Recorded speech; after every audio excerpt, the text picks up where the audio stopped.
খুলনা প্রকৌশল ও প্রযুক্তি বিশ্ববিদ্যালয় কুয়েটে ছাত্রদলের সদস্য ফর্ম বিক্রিতে বাধা দেওয়ার ঘটনার জেরে সংঘর্ষ ও ধাওয়া পাল্টা ধাওয়ার ঘটনা ঘটেছে। এ ঘটনায় এখন পর্যন্ত আহত হয়েছেন কমপক্ষে ৩০ জন। মঙ্গলবার বেলা ২:৩০ থেকে এই সংঘর্ষ শুরু হয়। এতে দুপক্ষের ছাত্ররা দেশি অস্ত্র নিয়ে সংঘর্ষে জড়ায়। এ সময় ক্ষুব্ধ ছাত্ররা একাধিক পরিবহন ভাঙচুর করে। বিকালে সাধারণ ছাত্রদের পক্ষে একদল শিক্ষার্থী উপাচার্যকে তার কক্ষে অবরুদ্ধ করে রাখেন। এক পর্যায়ে উপাচার্য অসুস্থ হয়ে পড়লে দ্রুত তাকে কুয়েট মেডিকেল সেন্টারে ভর্তি করা হয়। ছাত্ররা জানান, সোমবার কুয়েটে ছাত্রদলের পক্ষ থেকে সদস্য সংগ্রহ অভিযান শুরুর লক্ষ্যে সভা হয়।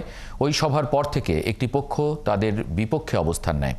এরপর মঙ্গলবার দুপুরে ছাত্রদলের উপর অতর্কিত হামলা হলে উভয় পক্ষের মধ্যে সংঘর্ষ শুরু হয়। এই সংঘর্ষ ক্যাম্পাস সহ আশপাশের এলাকায় ছড়িয়ে পড়ে। পরিস্থিতি নিয়ন্ত্রণে সন্ধ্যায় সেনাবাহিনীর সদস্যরা কুয়েট ক্যাম্পাসে অবস্থান নিয়েছে। এছাড়া ২ প্লাটুন বিজিবি মোতায়েন করা হয়েছে।